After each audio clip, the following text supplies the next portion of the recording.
Good morning. I'd like to welcome everybody to our quarterly economic update.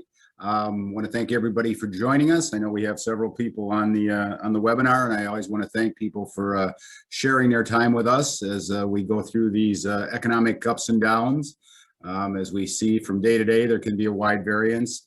What I want to do today, and what we try to do on a quarterly basis, is really summarize kind of what's going on in the economy, where we're at in the business cycle, and then summarize how that will affect our kind of investment strategies as we go forward.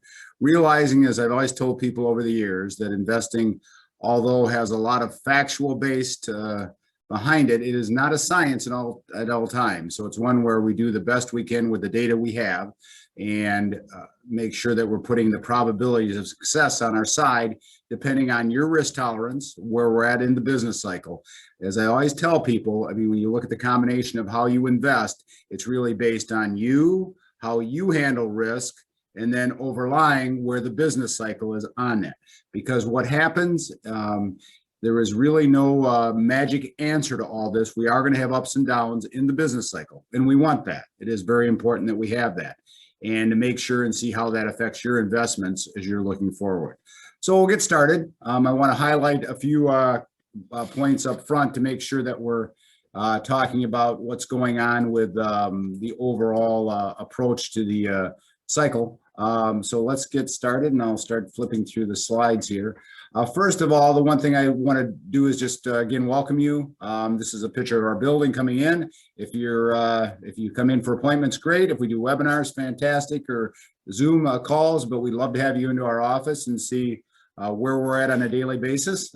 So we're in Brookfield. Always feel free to stop in and to visit us.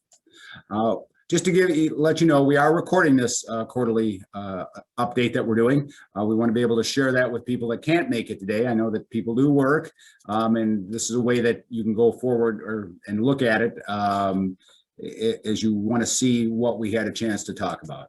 So I just wanted to acknowledge that. So this is being recorded. As far as one of the questions I'd like you to think about as we go through this is kind of what is your major worries? When we get to the end, I want to make sure that we've covered that. So one of the things we're always looking at in talking with our clients is to make sure that we're listening more than talking. And sometimes I get very excited about what's going on in the markets and what's going on in the business cycle and have a tendency to talk a lot. So, but the most important part is that we listen to what your needs, goals, risk tolerance, what you're trying to do, because that really makes a difference on how we invest. So I'm curious what some of your major worries are. We do have a place that you can ask questions. You'll see an icon that allows you to put questions in. If you do have any concerns you want to ask about, feel free to do that, and I'll answer the questions at the end. We look going forward from the standpoint of, we talk about the worries, kind of what's going on now in the second quarter. I gave a brief Oaktree update. Just want to update you on a few things that are happening with Oaktree, and we're very excited on an ongoing basis to be updating a lot of our procedures and just the best practices that we have. Again, one of the things that we put in a couple months ago is you can make direct appointments on our website. So if you do want to schedule a meeting, you want to schedule a time to come in or a time to do a Zoom meeting, feel free to go in and do that. We're doing it on an ongoing basis. So if you'd like to have an update, feel free to go in and schedule the meeting, and it'll show our calendars and allow you to go ahead and enter in a time. E-Equip, we are making sure that we are getting people online. We are very excited about the online version of how you can see your accounts. If you haven't done that, feel free to give us a call. David in our office is fantastic at walking people through on how to use our E-Equip system, which is really your portal to see what's going on in your account. We are making sure that we have all the proper primary contacts and emails. That's very important to us to make sure when we want to get a hold of you. And then making sure that you require minimum distributions. We do have a lot of clients that on an ongoing basis have to take money out. Once you're 72 or older, then you have to start taking money out. We want to make sure that you do have that set up, and we are monitoring it. And if we haven't done it yet, we want to make sure that we have a plan on how we're going to do it as we go through the markets, which kind of tie into when we liquidate. Also, too, I just want to let you know I do some teaching on the side. through a company called the FIA. It's a nonprofit organization that provides financial education. We are doing some seminars with them, just an educational thing. I do that as a teacher for them. I'm going to be doing those at WCTC out in Waukesha on 8/10 and 8/12. If you are interested, this one's going to be on Social Security. We are going to talk about, for the people that are not on Social Security, that are coming up to that decision standpoint, we are going to be going over in detail how to cover that as we go forward. So that is an important item that we do. Well, let's start taking a look at the economy. The reason we're here is to really talk about what's going on in the markets.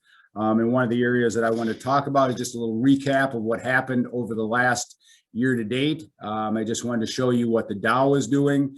Again, 30 stocks. Again, these are all benchmarks. This is not your portfolio, and you need to be cautious because what happens with these are taking a certain amount of risk that you want to be cautious with. So it doesn't mean that we're going to do either on the downside or the upside exactly what these indexes do, but it's something that people are familiar with. And I want to highlight kind of what's happened on a year-to-date basis. You can see what the Dow has done, the NASDAQ and the S&P. You can see over a 1-year period and over the last 3 years. Now, the first thing you should probably think of, these are some fantastic returns. That is probably not the norm that we're going to average that over a long period of time. That also leads into a lot of our other discussion. Are things getting a bit pricey, which we'll take a look at. The one part on the bottom here, we talk about the 10-year Treasury. The 10-year Treasury is, you can see, has from a year ago, has went up to 1.52. That was as of 6/30. You can see where the Treasury was about 3 years ago. Now, this is a question we're going to talk about as we go forward. What's going to happen with inflation? What's going to happen with interest rates? What is the Fed going to have to do? So let's start taking a look at some actual specifics of what's going on in the market. First of all, some disclosures that I have to do. I use some slides through JP Morgan. I have to make sure I disclose those. Of any of those slides that I'm using through those, they have some great research, and I use some of their ETFs and stuff, and they provide me with their research, which I like to use. And the other stuff is stuff that I get usually from the Bureau of Labor Statistics, is where I get a lot of my numbers that I dive out of this. First of all, I want to talk a little bit about employment. This chart shows kind of the month to month what's going on with employment. I highlighted two major areas here, manufacturing and construction. These are two sectors of the economy that are very important. When you look at these, the two major sectors, you can see that we have seen a decline with manufacturing and construction over that period of time. Now, the good news is the housing sector we've also seen for building, we have seen a decline a little bit in some of the commodity prices of stuff we put in our building a house, but it is showing a little bit of a slowdown. What this may be indicating, are we going to start seeing our GDP, our growth of our economy, come back to more normal paces, a lot less than what we've come out of the pandemic with. But I always find this to be an interesting slide when we look at what's going on with employment. These are two major areas. Another question is inflation. When you look at inflation, it is a factor. Now, the question is the debate is, how much of a factor really is it? One of the things that you'll hear a lot about, and I was reading an article in Barron's this weekend, it was talking about, and it's a common thing you're going to hear, the Fed has really coined inflation right now as being transitory, means that it's something that we're transitioning through and shouldn't be a long-term problem. That is really a debatable issue. I think that's the goal. The question is, will it be?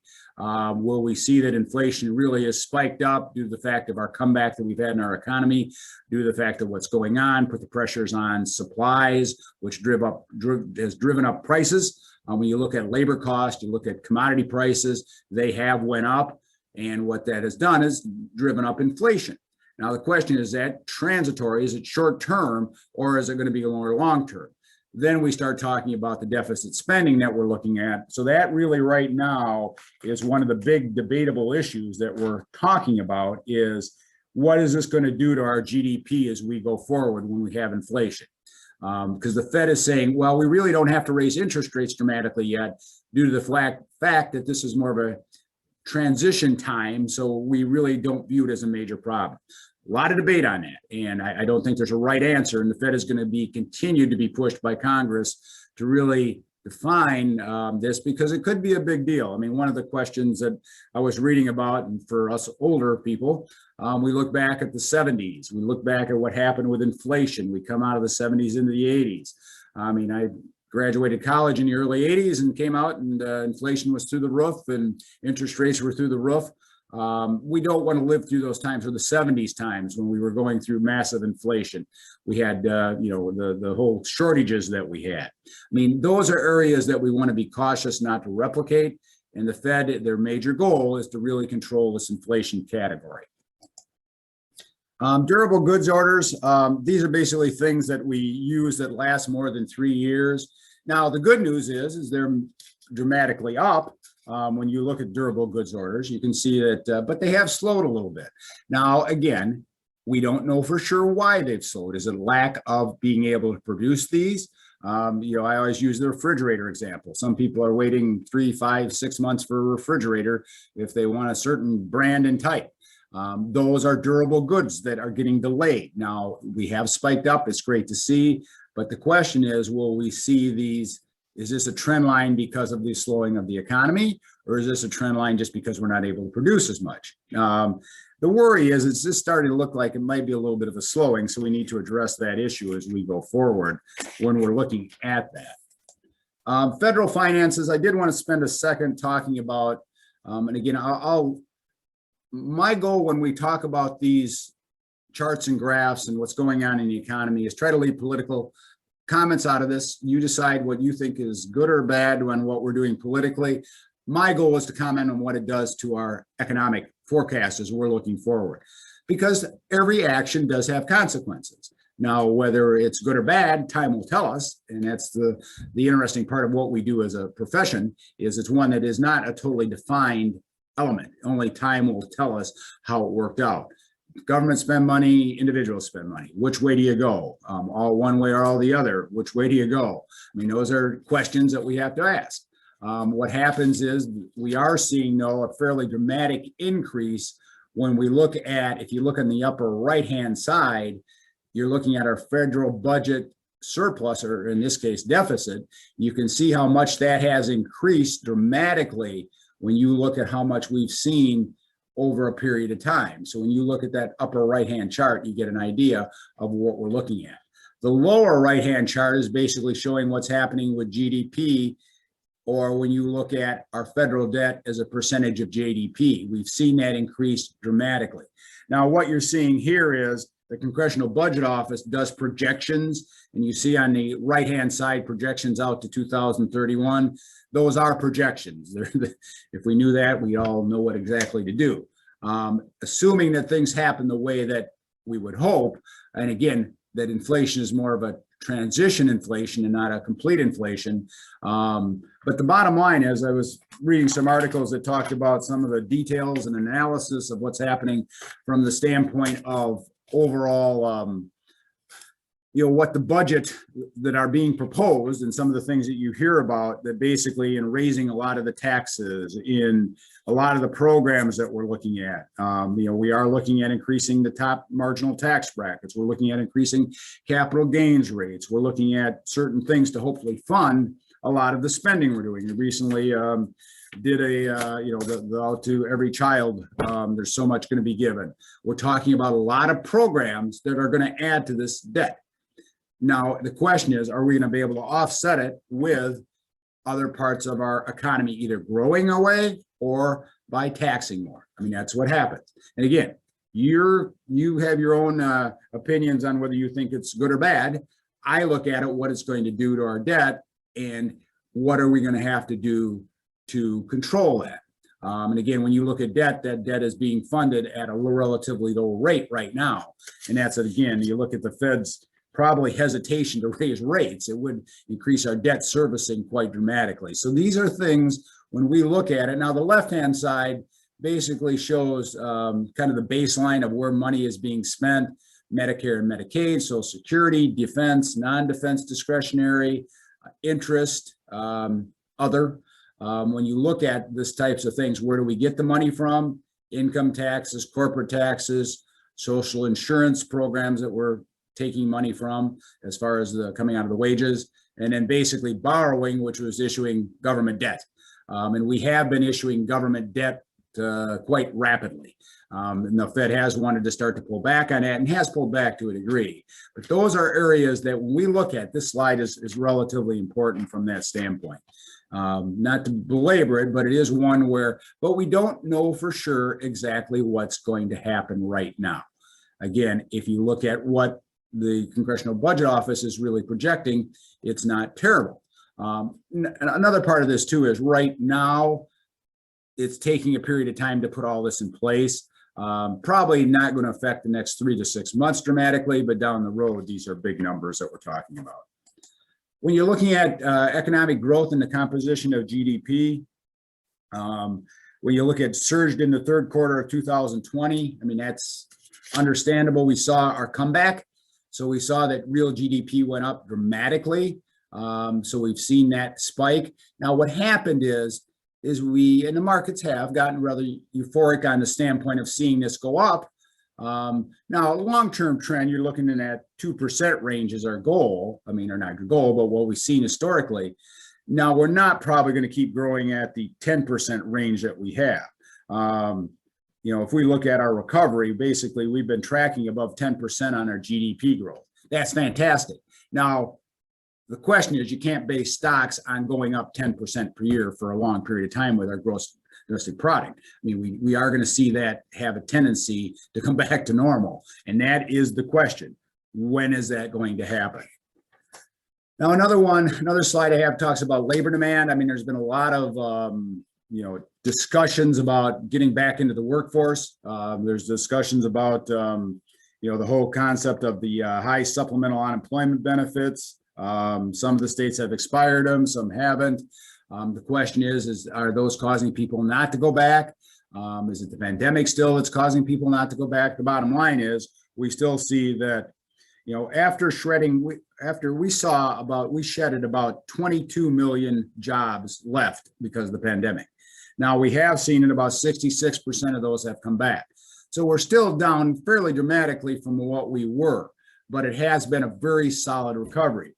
I had written an article back in April of 20 or March, the end of March, first part of April of 20, where I talked about the different types of bear markets we have. This was a bear market that was really driven by what we call event-driven situation, the pandemic. Now, normally pandemics or event-driven types of things come back fairly quickly. When I looked at the averages back when I wrote this article and how long did it take to recover from an event-driven downturn, it was right around 15 months. So that's good. I mean, that's the shortest. The average for a cyclical, business cycle related is about 50. The average for structural is about 111 months. So when you look at that, and that's what we saw when we had the whole 07-09 period, that was structurally man-driven, where we basically took the underpinnings of a lot of our investments and we were worried about them because of the structure of those. This was definitely driven by an event-driven. So the comeback we thought it was going to be quick. It was really quick, which was fantastic, but you can't project your whole future economy based on this numbers that we're seeing, that dramatic up number you're seeing right here that we've seen.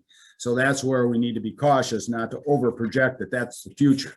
Now, one of the things also I want to put in here when you talk about what's going on with the indexes, to give you an idea, I mean, when you look at what's happening with our various inflection points in our cycle, you can see this has been quite a long run. I mean, we had the fallback.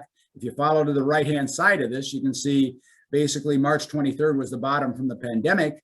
And when we're meeting with a lot of people, what I'll do is I'll actually run and show how your portfolios did from the 1st of 20, January 1st of 20 to March 23rd of 20.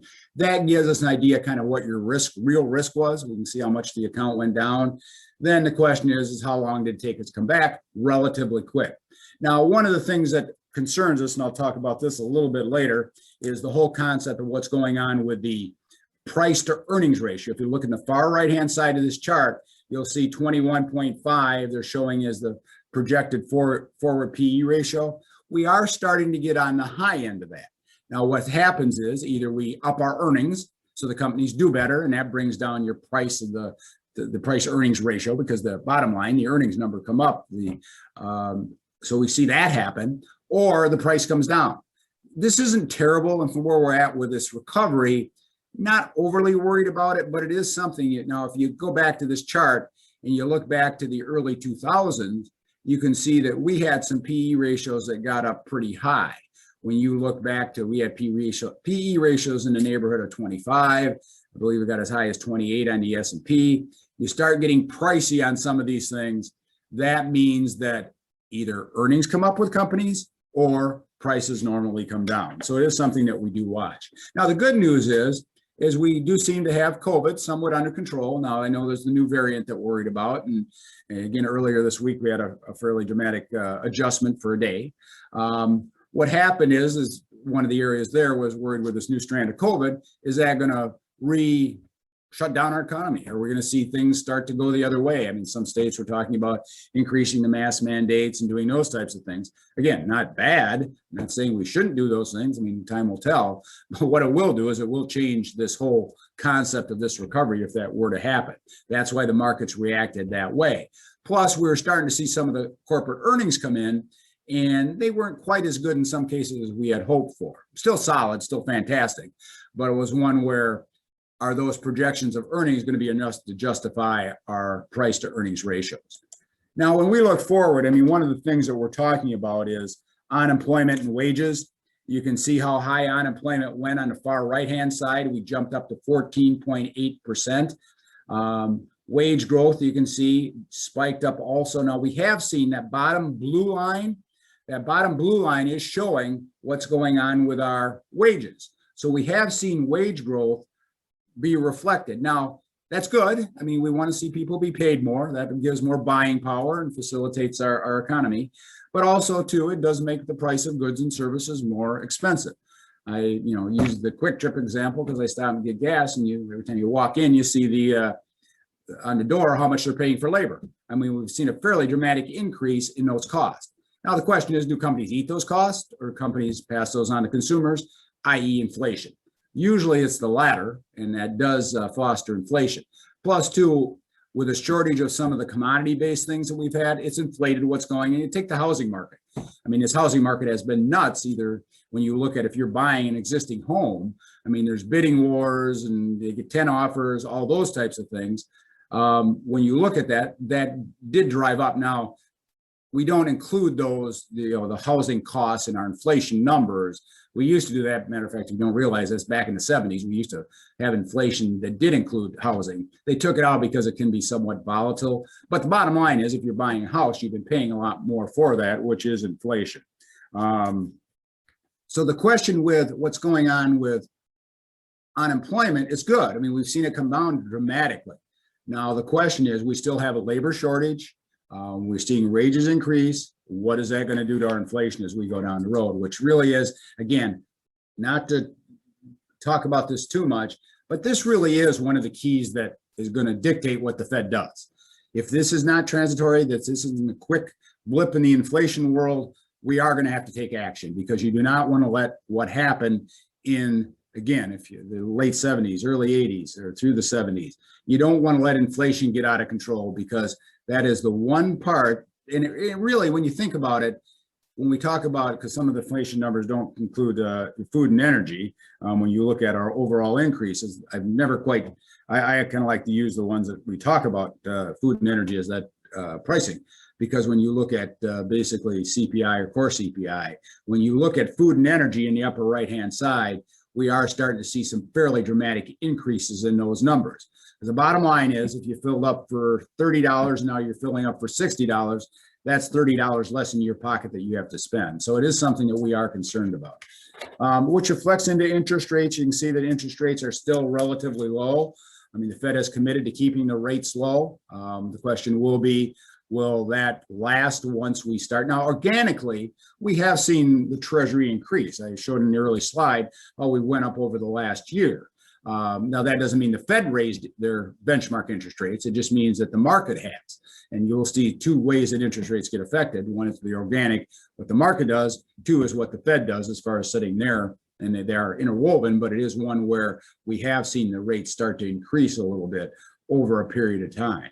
Now you can see when you look at what's happening, we have kept the rates very low. Now, some people have criticized the Fed for that, for not letting this play out. And the question is, are they walking a tightrope with all of a sudden raising interest rates too late, and then inflation gets out of control? Then all of a sudden we see our economy shut down more dramatically. Now, one of the areas I want to talk about when you talk about interest rates is the fixed income market. The main point of this slide is, and this is important for our dealings with our clients and non-clients, I think there may be a few on the line also. You must be aware of what the duration of your portfolio is. Now, it's a fancy word for if interest rates go up, what's going to happen to your bonds, because they will be affected. What this does, if you look at the right-hand side, it does show how much with the duration of these investments, we would see the change in the value of those investments. So for example, if you look at a 2-year US Treasury, not going to be dramatically affected by an interest rate going up by 1%. Now you get up to a 30-year Treasury, you can see what happens. So we need to find out how long we're invested, what our duration is, because that gives us a benchmark. And again, this is all benchmark. It's not an exact science, but it does statistically give us the ability to say, okay, if rates go up, what's it going to do to your portfolio? We've been shortening down durations fairly dramatically just to protect against that. Problem is there's just not much yield out there when you do that. That is one of the areas that's really a quandary right now, is to be able to get yield, get your bond side of our world paying anything. We continue to sharpen our pencil on how we can do that. I mean, and you can see some of the yields on the left-hand side, you can see the yields of various investments. For example, you can see what the 2-year Treasury, 6/30 of 21.25, 12/31 of 20.13. You can get an idea of what's happened. We have seen a small increase in some of the interest rates, but the problem is that not many people are out, putting their money in for 30 years in a 30-year Treasury at 206 and locking it up at that. But it does give you an idea of what's happening. But I don't want us or you, if you're, depending if somebody else is doing this for you, you're doing it yourself, to fall asleep on bonds, because bonds do have risk involved with them with rising interest rates. So it is something that we feel is very important that people are paying attention to.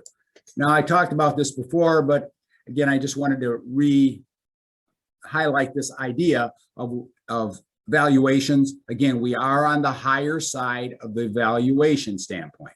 When you look at the 25-year average of our price of our stocks to earnings, it's about 25.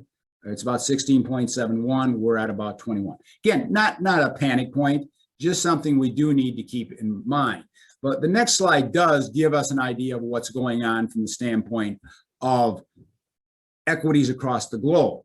Now, one of the things that we've seen a little bit of a flow to or a transition to that we've been doing is looking at ways that we can utilize more international equities in certain circumstances, because a lot of the price to earnings ratios on the international side are actually less than what ours are. So for example, if you look at Europe, they're about a 14.7.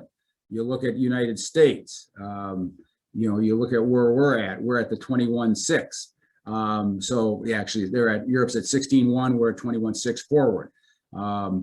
So that just means that there may be some more ability to see those stocks increase and not hit their high limit, where they either have to increase earnings or the price comes down. So it is something that we've been talking with a lot of clients about, as far as looking at using international, again, depending on your risk tolerance, and have it make sense. Now, one of the areas too that I just want to talk about is taxes in the stock market.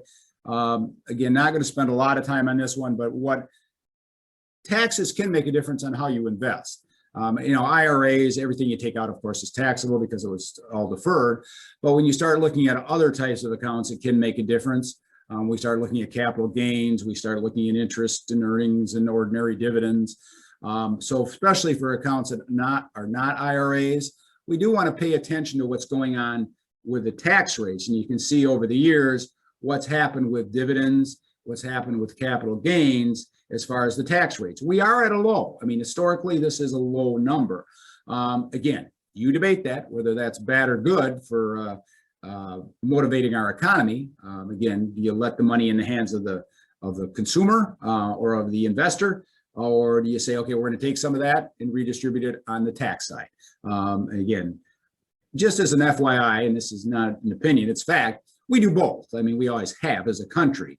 I mean, we are a capitalistic society, but we do have some socialistic tendencies, just because a lot of times there's stuff that the private sector doesn't want to do that the government has to do because of just the profitability of those types of things and just the process of doing those. So when you look at it, it is one where and how you want them done also. When you look at it, it is something though that we are watching. This is very individualized, and a lot of this is really going to come into play just for high income earners.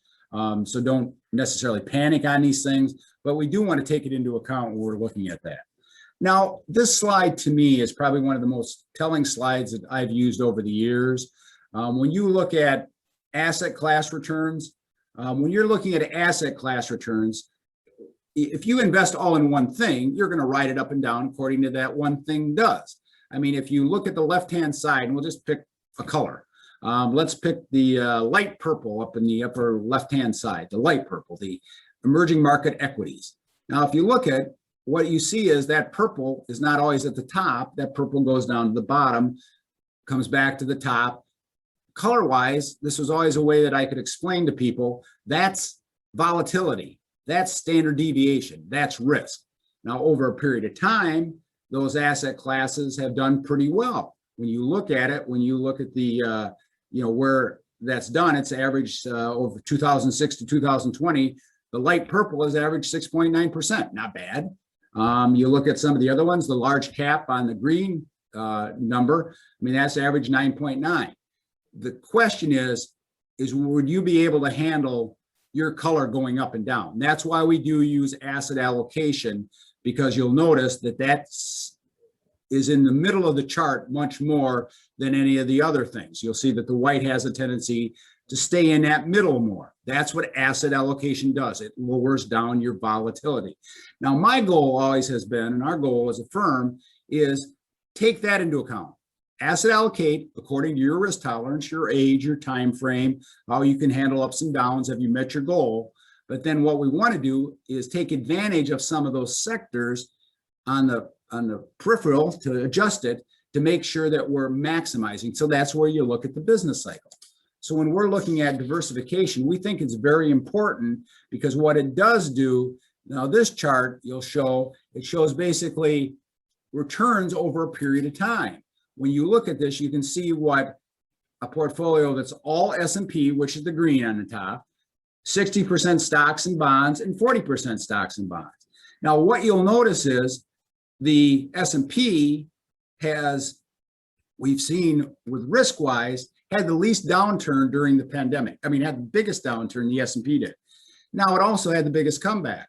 Now, you'll notice that the dark blue, where I was more in bonds, didn't have the big downturn on the left-hand side. So if you look at March of 20, did not have that big downturn. So when you look at that, what we see is we see that that did not go down as much, but it didn't come back as much. But for a lot of investors, it's keeping returns, or good, reasonable returns, not necessarily hitting the home runs, and being able to see that over a period of time. So to me, it's a chart that is very interesting when you look at that. Now, the business cycle, basically we're going from phase 2 to phase 3 when we look at the business cycle. At this point, it does keep strengthening. Now, one of the things that we've been looking at is the whole concept, and I'll talk about in just a second, is inventory. We still have a lot of ability to see our economy increase to a degree, especially over what I call the short period of time here. We get through the end of the year. Just to the fact that what we have to do is we really have to replenish a lot of our inventories. So when you're looking at it, for example, when I'm going to highlight some things here, just some business cycle. And by the way, just to let you know, on an ongoing basis, I do this every 2 to 3 weeks on our website, where you can go through and you can find our update that we put out. And on that update, and just to show it to you, on that update, what we do is I highlight some of these numbers and kind of look at where we're at in the business cycle. So if you look at the Purchasing Managers Index, still very strong. when we were looking at this, the purchasing manager are saying that they're anticipating strong activity. We're trying to replenish basically what we don't have. And that is going to give us some legs in this. Plus, too, also what's going to give us some legs is when you look at the concept of us throwing this money in the economy, whether it be the child credit that he just gave per child. We start doing other things when we go through the whole concept of what we're talking about with American Jobs Plan and American Families Plan. If those things come into law, and they're debating those right now as we speak, or come into play, what you're going to see is that money will come into the economy. I mean, that's not make-believe. I go back to my debt slide, it dramatically changes that. Income and spending, we have seen a little slowdown in the income and spending. Again, not terrible, but we have seen it come down a little bit. Now, part of that could be the fact that we can't get things, and part of it too is we came out of the gates spending more. So it is something when we look at income and spending, it has slowed a little bit. Commodities, I mentioned that earlier. We have seen a decline in some of the commodity prices, which is good for the housing market, as if you're building a new house or putting on a deck. I need to replace some deck boards, and I've held off just due to the fact that I'm not going to pay the price per board that they wanted me to pay. We're starting to see those things come back to a little bit more of a reality, but that really is, again, that's an inflation-based thing that we have to watch what that's going to drive. I talk a little bit about home sales. Again, we've seen a decline, not terrible.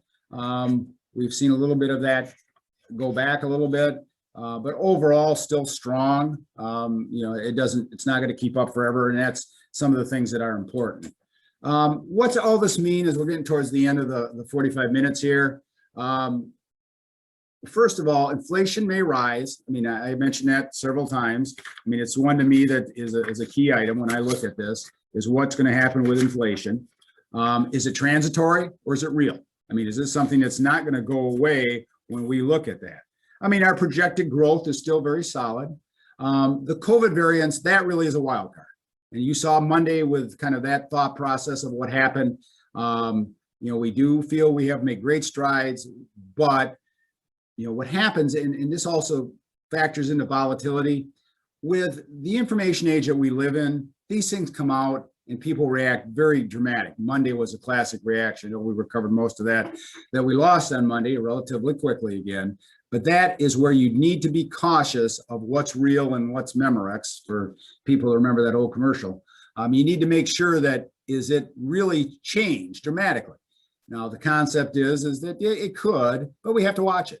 I talk about massive federal spending. Again, if those are more permanent debt as we go forward, it is something that we are worried about, because eventually you have to pay for things. And if you don't, you're going to inflate your way to Venezuela. You don't want to do those things on a long-term basis. And if it raises GDP, if it accelerates the way our economy is working, then you can pay for a lot of that stuff. You increase taxes, you'll help pay for those. So again, it's not an all or nothing. And usually, I think the biggest fear I have politically is whatever side you're on, left or right, there's really not much of a middle anymore. It used to be that we kind of end up in the middle on some of this stuff. Now it's kind of seems like I get worried that we go all one way or the other. And then unemployment enhancers, will that boost the labor rate? Probably will. If people are not getting money on unemployment. And again, there's still reasons why that it's there. Again, not saying it's a bad thing. I'm just worried that if you keep something too long, one of the conclusions I've come over my lifetime in this business is that people will take advantage of certain things. I mean, some people will, that's kind of their theory. And if they can stay on unemployment longer, they will. Now, and that's not across the board, or not meant to be a comment of, that's overstated. It's just a fact. I mean, we all have our flaws in life, and some people will take advantage of it longer if it's there. So we just need to be cautious to make sure that that's not changing. Cost of labor may continue to go up. If it does, either from fiat by the government, where they say all of a sudden everybody has to earn a certain amount, or we're going to do a subsistence type of living number. How are we going to pay for that? I talked about valuations being a little bit high. Again, I'd like to see those not continue to go up. So we do need to see some increase in earnings. And again, international stocks may be worth the concept of looking at and saying, hey, some of the PE ratios are not quite as high as ours. So maybe we ought to look at investing in some of those worlds. I mean, I did an evaluation this weekend, and this is more or less aside. Also, what I do is I look at, for example, certain sectors. You look at things like communications, basic materials, utilities, financials, industrials, technology, healthcare. We use a lot of ETFs for these things. And what happens is certain of these sectors look better depending on where we're at in the business cycle. So when you start looking, do you start going more defensive? There's certain ETFs that I use that basically what they do is they're more defensive. When you start looking at things like XLP, which is a defensive ETF, it invests in companies that are designed to hold up when the economy starts going the other way on the downside. Again, doesn't mean you go all that route, but you start emphasizing those things. Those are decisions we're trying to make on an ongoing basis, but that's what these economic numbers really tell us as we go forward. So really, I've covered a lot of information in a relatively short period of time. We're looking at about, I think, 40 minutes here. And hopefully it gives you an idea. My theory right now is looking at and stating to our clients, we want to know what your risk tolerance is. That gives us our asset allocation. That chart I showed an asset allocation. The second thing is, and we overlay the business cycle. Right now, I'm not getting overly zealous, keeping our allocations relatively consistent. Still feel we have a ways to go with inventories needed to be filled. So I'm not panicking, unless there is something to panic about. When you start looking at more of a structural or more of an event-driven type of thing, business cycle, I think the business cycle is playing out. Now, it will make a difference what the Fed does in the future here, so we do have to pay attention to that. Let me see if we have any questions here. I can take those and answer those quick. Yeah, we do have a couple of questions. Let me pull those out. Let's see your questions. Okay. What decisions are you making in lieu of the volatility this week? I kind of covered that as we went through it. Again, is it fact or fiction? Is it overreaction? One thing you have to remember is information flows very quickly nowadays compared to what it did some pushing 40 years ago when I started in this business. Today, it's actually communicated fairly quickly. So you need to be cautious there from the standpoint of overreacting, but it doesn't mean you don't want to react. I mean, it's one thing that we look at. Again, back to that article I had written, and I can get out to anybody that wants to see it, but it's one that we talk about. When you do have a bear market, and we are going to have another bear market, we are going to have another big decrease in the markets. It's going to happen. I mean, if you're in this markets, that's what happens. If you're going to be in this environment and you take advantage of those numbers I showed earlier, the slides were up in the 20% range. If you want that, you're going to have volatility. No question about it. There's no shortage of evidence to show that. Doesn't mean you don't participate in it, but we do want to participate logically. So again, not to overact, we have recovered a lot of what we've seen earlier. Volatility, there's a lot of questions about how much volatility. Again, given, we're going to continue to see that. That's why you have to be cautious not to overreact. Again, I'm a believer in asset allocation with an overlay of the business cycle. I'm not a believer in asset allocation and never change it, because to me, that is a very inefficient way to do it. You do want to adjust to what the business cycle is giving you to a degree, but not overly commit to any one sector. The Fed, what's going on with the Fed? How are they going to react? We're going to have negative interest rates. I mean, the Fed is in a very precarious position right now. They've thrown a lot at this economy. Now, granted, I think the pandemic has provided us the ability to bounce back. What's happened as far as some of the vaccines, they've been fantastic. We're blessed to have our people that do that for us, the scientists that do that.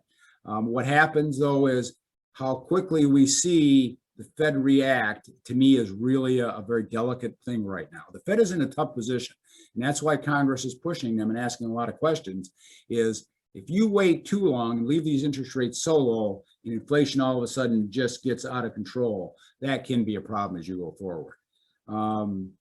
So that was kind of a couple of the questions we have. I don't know if anybody's bounced any more. Let me take a look here. No, I don't see. No, there's no more questions. Well, we're right at 45 minutes, and my commitment was to keep this at 45 minutes. That's our goal when we do this on a quarterly basis. I covered a lot of data. If you want any of this, feel free to let us know. This will be posted. Andy will be posting this out on our website. So if you have any questions, by the way, if you do have any questions on these webinars we have, Andy Smith is the person I have that coordinates this. And if you need to get a hold of Andy, he's at 262-649-9925, and he can help get you in, coordinate. If you know anybody else that wants to make sure they get invitations into this, we do this on a quarterly basis. I'd like to thank everybody for their time. I know this isn't the most exciting information in the world, but it is what helps drive what we do. We do things that are a lot more fun than this, by the way. There's other subjects that are a little more exciting than just going over economic numbers. But I do feel it's important that you have an idea of what we're looking at when we're setting our allocations and kind of where we're at in the business cycle. So I would like to thank everyone for hanging in there for the 45 minutes, and everyone have a great day.